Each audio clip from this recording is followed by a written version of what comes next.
Bom, pessoal, a gente já falou sobre a isomeria de função, de cadeia, de posição. Agora, a gente vai falar de um tipo específico de isomeria de posição. Então, essa isomeria de posição é chamada de metameria, porque não é a posição de qualquer coisa, é a posição do heteroátomo. Então, vamos voltar. O que é um heteroátomo? Um heteroátomo é um átomo diferente de carbono entre dois carbonos. Então, eu poderia ter o nitrogênio, poderia ter qualquer outro, desde que não fosse carbono. Então, aqui, ó, no caso aqui, a gente tem o oxigênio, mas poderia ser outro átomo, desde que diferente de carbono entre dois carbonos. Então, quando a posição dentro da cadeia desse heteroátomo é diferente, eu chamo de isomeria de compensação ou metameria. É um tipo de isomeria de posição. Numa prova de múltipla escolha, você não vai marcar a posição, a não ser que só tenha ela. Se tiver metameria ou compensação, essa vai ser a resposta certa. Agora, não tem nenhuma outra, não tem essas, mas tem posição lá, é um tipo de isomeria de posição. Tá?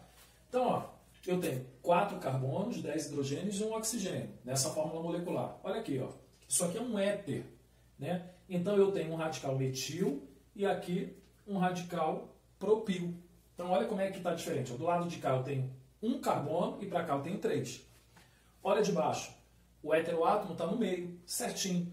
2 radicais etil, um de um lado e um do outro. Então, a posição do heteroátomo mudou. Olha esse aqui, ó. C3H6O.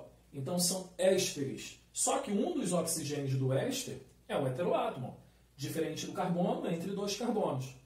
Aqui, a parte que virou, que fez com que esse composto virasse um éster, essa parte aqui, ó, que caracteriza a virada do composto em éster. É lógico que esse não é o único método de fabricação de éster, existem outros.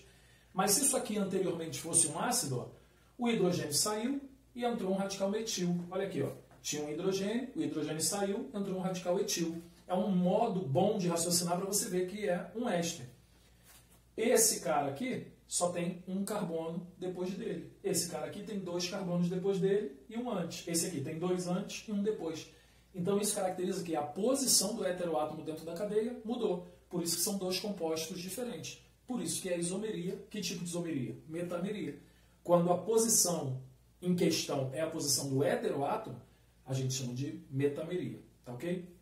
Um abraço.